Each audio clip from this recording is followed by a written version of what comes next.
Welcome back viewers. ఇప్పుడు topic భారతీయ జీవిత బీమా సంస్థ వారి పాలసీల్లో రైడర్స్ అదనపు సౌకర్యాలు మనం ఏమేమి ఉన్నాయి, ఎలా తీసుకోవాలి, వాటి వల్ల మనకి వచ్చే ప్రయోజనాలు ఏంటి, ఆ ప్రీమియం ఎలా కట్టాలి, ఆ టర్మ్స్ డిస్కస్ చేద్దాం. ఇప్పుడు దాకా యాక్సిడెంట్ డెత్ బెనిఫిట్ రైడర్ పాత వీడియోలో చెప్పాను. యాక్సిడెంటల్ డెత్ డిజబిలిటీ రైడర్ అయిపోయింది. ప్రస్తుతం new critical illness benefit rider అంటే సిఐబి అంటాం. ఇది ప్యూర్లీ హెల్త్ ఇన్సూరెన్స్ రైడర్ అనమాట. ఇది ఎల్ఐసి పాలసీలు అన్నిటికీ తీసుకోవచ్చు. సపరేట్గా హెల్త్ ఇన్సూరెన్స్ పాలసీ కావాలంటే ఉన్నాయి, క్యాన్సర్ కవర్ ఉన్నాయి, జీవనారోగ్యం ఉన్నాయి. అలా కాకుండా మీరు ఏ ఎల్ఐసి పాలసీ చేసినా కూడా ప్రతి పాలసీలో కూడా ఈ రైడర్ తీసుకోవచ్చు. ఈ rider only for serious diseases, ప్రమాదకరమైన అనారోగ్యాలకు మాత్రమే కవరేజ్ ఉంటుంది. ఫుల్ ఫ్లెడ్జ్డ్ ఇన్సూరెన్స్ రైడర్ కాదు. అన్ని హెల్త్ ఇన్సూరెన్స్ కవర్ చేయదు. ఒక సీరియస్ తీవ్రమైన అనారోగ్యాలు మాత్రమే ఈ రైడర్ కవర్ చేస్తుంది. సో ఈ రైడర్ ఎలా తీసుకోవాలి ఏంటి అనేది మనం సబ్జెక్ట్లోకి వెళ్ళే ముందు రైడర్స్ సంబంధించి నేను వాల్యూమ్ 1లో అన్ని క్లియర్గా చెప్పాను. ఆ లింక్ డిస్క్రిప్షన్ ఇస్తాను, చూడండి. కామన్ రైడర్స్ గురించి దీని వరకు స్పెషలైజేషన్ మనం డిస్కస్ చేద్దాం. New critical illness benefit rider. ఈ రైడర్ మనం రెగ్యులర్గా తీసుకునే పాలసీల్లో యాడ్ చేసుకోవాలి. యాడ్ ఆన్ బెనిఫిట్ అనమాట. తీసుకోవడం తీసుకోకపోవడం మీ ఇష్టం. ఈ రైడర్ తీసుకుంటే అడిషనల్ ప్రీమియం కట్టాల్సి వస్తుంది మీకు. ఈ రైడర్ హెల్త్ ఇన్సూరెన్స్ రైడర్ వల్ల 15 రకాల తీవ్రమైన అనారోగ్యాన్ని కవర్ చేస్తాం. 15 రకాల తీవ్రమైన అనారోగ్యాలు, అన్ని సర్జికల్స్ కానీ, డెలివరీకి కానీ, ఫీవర్కి, జాండీస్కి కవరేజ్ లేదండి.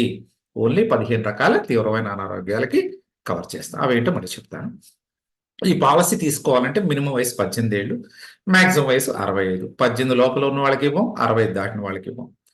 ఎప్పుడు ఈ రైడర్ ఆఫ్ చేసిన ఎల్ఐసి పాలసీల్లో 75 ఏళ్ల వయసు వరకు ప్లాన్ ఉన్నంత వరకు దీంట్లో కవరేజ్ ఉంటుంది.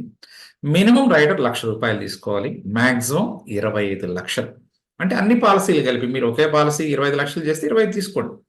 అలా కాదు 2-3 పాలసీలు చేస్తున్నప్పుడు ఆ 2-3 కలిపి మ్యాక్సిమం 25 లక్షల వరకు మాత్రమే కవరేజ్ అలౌ చేస్తారు. దీని ప్రీమియమ్స్ ఎలా ఉంటాయంటే, ఒకసారి మీరు పాలసీ తీసుకున్న తర్వాత 5 ఏళ్ల తర్వాత మళ్ళీ రెన్యువల్ చేస్తారు.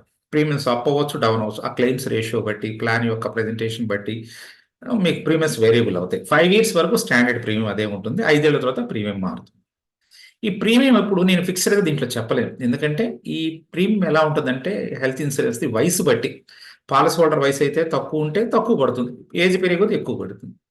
టర్మ్ బట్టి కూడా మారుతుంది. మీరు 5 ఏళ్ళు కావాలా, 10 ఏళ్ళు కావాలా, 15 ఏళ్ళు కావాలా, 20 ఏళ్ళు కావాలా, అలా పెట్టిన దాన్ని బట్టి ప్రీమియం మారుతుంది. ప్లస్ మీరు తీసుకునే అమౌంట్ బట్టి, 1,00,000కి అయితే ఇంత, 25 లక్షలకి ఇంత ఉంటుంది. కాబట్టి ప్రీమియం క్యాలిక్యులేషన్ ఇక్కడ నేను చెప్పట్లేదు. తర్వాత లిమిటెడ్ పేమెంట్ పాలసీల్లో కూడా రైడర్ తీసుకోవచ్చు.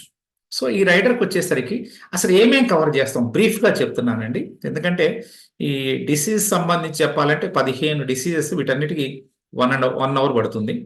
నేను బ్రీఫ్గా తయారు చేశాను.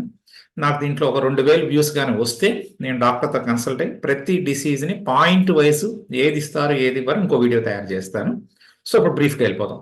మ్యాలిగెంట్ క్యాన్సర్ తీవ్రమైన స్థాయిలో ఉండాలి, మ్యాలిగెంట్గా ఉండాలి, గ్రోత్లో ఉండాలి. Next open chest CABG, myocardial infrastructure, first heart అటాక్ది. 4వది కిడ్నీ ఫెయిల్యూర్, 2 కిడ్నీస్ ఫెయిల్యూర్ అవ్వాలి, డయాలసిస్ స్టేజ్లో పేషెంట్ ఉండాలి. మేజర్ ఆర్గాన్ లేదా బోన్ మ్యారో ట్రాన్స్ప్లాంట్, అంటే ఆర్గాన్ డోనర్గా ఇవ్వం, ఆర్గాన్ రిసిప్టెంట్, అంటే అతనికి కిడ్నీస్ దెబ్బతిని, ఆర్గాన్స్ ఏమైనా దెబ్బతిని ట్రాన్స్ప్లాంట్ చేపించుకున్న వ్యక్తికి రీంబర్స్మెంట్ ఇస్తాము. Stroke resulting in permanent symptoms. Okay, permanent paralysis of limbs, 2 చేతులకు కానీ 2 కాళ్ళకు కానీ పెరాలసిస్ రావడం. ఈ 7 రకాలు ఇవి. 8 multiple sclerosis with persisting symptoms. 9 aortic surgery. 10 primary pulmonary hypertension, Alzheimer's disease, dementia, blindness, complete blindness, 3rd degree burns, ఒళ్ళు 20% దాకా తగలబడిపోవడం, open heart replacement or repair of heart valve, benign brain tumour. ఈ 15 రకాల తీవ్రమైన అనారోగ్యాలకి మాత్రమే ఈ రైడర్లో cover చేయడం కుదురుతుంది. ఈ రైడర్లో ఏమేమి ఇవ్వం. 1, పాలసీ చేసిన తర్వాత అతనికి ఎఫెక్ట్ అయింది, హాస్పిటల్లో జాయిన్ అయ్యాడు, అది ఇతనికి హార్ట్ సర్జరీ అని కానీ ఏదైనా పెరాలసిస్ కానీ ఎఫెక్ట్ అయినట్టు తెలిసింది. అక్కడ నుంచి 30 డేస్ లోపల కానీ ఆయన చనిపోవడం జరిగితే ఈ కవరేజ్ ఉండదు. అంటే డయాగ్నోస్ అయిన కాడ నుంచి minimum 30 days he has to survive. ఆయన 30 రోజులు సర్వైవ్ అయితేనే ఈ రైడర్ ఉంటుంది. 30 ఏళ్ల లోపల కానీ డెత్ అక్కర్ అయితే పాలసీలో డెత్ బెనిఫిట్ ఇస్తాం కానీ రైడర్ ఇవ్వము. తర్వాత పాలసీ చేసినప్పటి నుంచి లేదా రెవెవల్ చేసిన కాడ నుంచి 90 రోజుల వరకు కవరేజ్ ఉండదు. అంటే 3 నెలల పాటు పాలసీ చేయంగానే హాస్పిటల్కి వెళ్ళి డయాలసిస్ అంటే కుదరదు. పాలసీ చేసిన కాడ నుంచి 90 రోజుల వరకు ఈ 15 రకాల డిసీజ్ ఎఫెక్ట్ అయితే కవరేజ్ ఉండదు. మా పాలసీ హోల్డర్కి వచ్చేటువంటి ఇల్నెస్, అనారోగ్యం, డ్రగ్స్ వల్ల, ఆల్కహాల్ వల్ల, సెల్ఫ్ ఇంజురీ వల్ల, యుద్ధాల వల్ల, గొడవల వల్ల, క్రిమినల్ యాక్టివిటీ వల్ల ఎఫెక్ట్ అయితే వాటికి కవరేజ్ ఇవ్వం. తర్వాత ప్రీ ఎగ్జిస్టింగ్ డిసీజెస్ ఉంటాయి. అంటే వంశపారంపర్యంగా లేదా ఆల్రెడీ జబ్బులు ఉండేవి ఉంటారు. వాళ్ళకి 48 నెలల వరకు వెనక వరకు ఉన్న వాటి కవరేజ్ ఇవ్వం. అంటే పాలసీ చేసేటప్పుడు మెడికల్ చెకప్ చేయించుకుంటాము. 48 మంత్స్ అంటే 4 ఏళ్ల లోపల ఈ పాలసీ చేయడానికి 4 ఏళ్ల లోపల ఏదైనా డిసీజెస్ ఉంటే వాటికి కవరేజ్ ఉండదు. అంటే డిసీజ్ ఉన్నా కూడా పాలసీలు ఇస్తారండి, ఇవ్వకుండా పోదు. కాకపోతే వాటికి కవరేజ్ ఇవ్వం. ఎప్పటి నుంచి? పాలసీ చేసినప్పటి నుంచి. కానీ పాలసీ చేసినాక ఆగిపోయి రివైవ్ చేశారనుకోండి, అప్పుడు కూడా వెనక్కి వెళ్తాం 4 ఏళ్ల దాకా. ప్రీవియస్ ఎఫెక్ట్ అయిన హిస్టరీకి కవరేజ్ ఉండదు.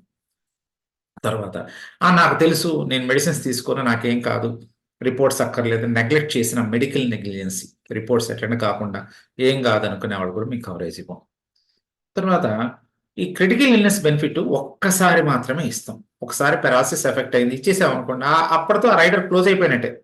ఇంకా మీకు నెక్స్ట్ కవరేజ్ ఉండదు. ఒక్క పేమెంట్తోనే క్లోజ్ అవుద్ది. 15 రకాల డిసీజ్లో ఏది ఎఫెక్ట్ అయినా పేమెంట్ ఇస్తాం.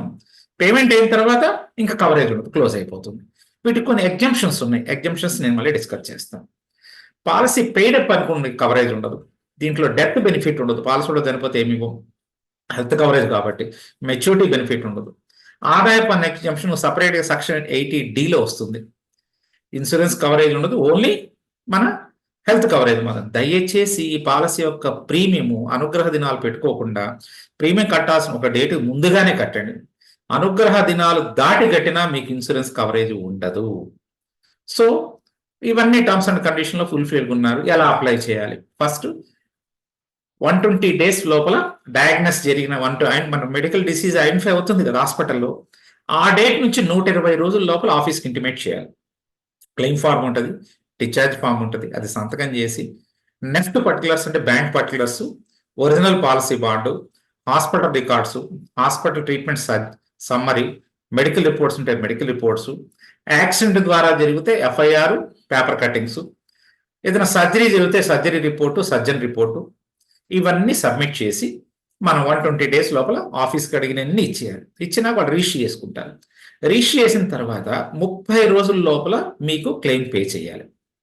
లేదు మాకు డౌట్స్ ఉన్నాయి, మేము రీఇన్వెస్టిగేషన్ చేస్తాం హాస్పిటల్స్కి అని అనుకుంటే 45 రోజుల వరకు LICకి టైం ఇస్తారు. మీరు అన్ని సబ్మిట్ చేసిన 30 రోజుల లోపల కానీ, ఫర్దర్ ఎంక్వైరీ ఉంటే 45 డేస్ లోపల కానీ వాళ్ళు మొత్తం అమౌంట్ పే చేయాలి. పే చేయకపోతే ఆ డేట్ నుంచి బ్యాంకు వడ్డీ మీద 2% ఎక్స్ట్రా వడ్డీ వేసి పాలసీదారుడికి పే చేయాలి. బ్యాంకు వడ్డీ మీద 2% ఎక్స్ట్రా. ఇది మన నామ్స్ మారుతూ ఉంటాయి. సో పేమెంట్ ఎలా ఇస్తామంటే ఈ క్రిటికల్ ఇల్నెస్ రైడర్లో మీరు ఎంతకైతే ఇన్సూరెన్స్ చేశారో రైడర్ తీసుకున్నారో ఆ అమౌంట్ ఇస్తాం. అంతేగాని మీకు 2 లక్షలు ఖర్చు అయిందా, 50 లక్షలు ఖర్చు అయిందా, దీనికి సంబంధం లేదు. రైడర్ మీరు 10 లక్షలు తీసుకున్నారనుకోండి, 10 లక్షలు ఇస్తాం. 25 లక్షలు హైయెస్ట్ కదా, 25 లక్షలు తీసుకుంటే 25 లక్షలు పే చేస్తాం. సో మీరు పాలసీలో ఎంతైతే రైడర్ ఆఫ్ చేశారో మీకైన ఖర్చులతో మాకు సంబంధం లేదు. ఈ 15 రకాల తీవ్రమైన అనారోగ్యాలు ఎఫెక్ట్ అయ్యి ఈ రిపోర్ట్స్ మీరు సబ్మిట్ చేస్తే 30 డేస్ లోపల ఫుల్ అమౌంట్ పే చేస్తాం. ఒక్కసారి పే చేసినాక ఇంకా ఆ రైడర్ క్లోజ్ అయిపోతుంది, పాలసీ ఫోర్స్లో ఉంటుంది, రైడర్ సీజ్ అయిపోతుంది. సో ఇది పాలసీదారులకు అవగాహన ముఖ్యం, ఏజెంట్లకి ఫీల్డ్ ఫోర్స్కి అవగాహన ముఖ్యం. అవగాహన ఉంటే ఎటువంటి క్లెయిమ్ అయినా కూడా ప్రాపర్ వేలో మనం గైడ్ చేసి సెటిల్ చేయడానికి అవకాశం ఉంటుంది. హాస్పిటల్కి వెళ్ళినాక అది రాదు ఇది రాదంటే వాళ్ళు బాధపడతారు, మనకి బాధేస్తుంది. సో ఇది అవేర్నెస్ చాలా ముఖ్యం రైడర్. ఈ రైడర్ ఖచ్చితంగా ప్రతి పాలసీకి యాడ్ చేయండి. ఇది నాకు ఒక 2000 వ్యూస్ వస్తే నేను డాక్టర్స్తో కన్సల్ట్ చేసి కార్డియాలజీ, రేడియాలజీ, పేథాలజీ, డెర్మటాలజీతో కన్సల్ట్ చేసి ఈ 15 రకాల డిసీజ్ సంబంధించిన పూర్తి సమాచారం ఎందుకు ఇస్తాం, దేనికి ఇస్తాం, దేనికి ఇవ్వం అనేది నేను ఫర్దర్ వీడియో చేస్తాను. Okay friends, all the best, have a nice day.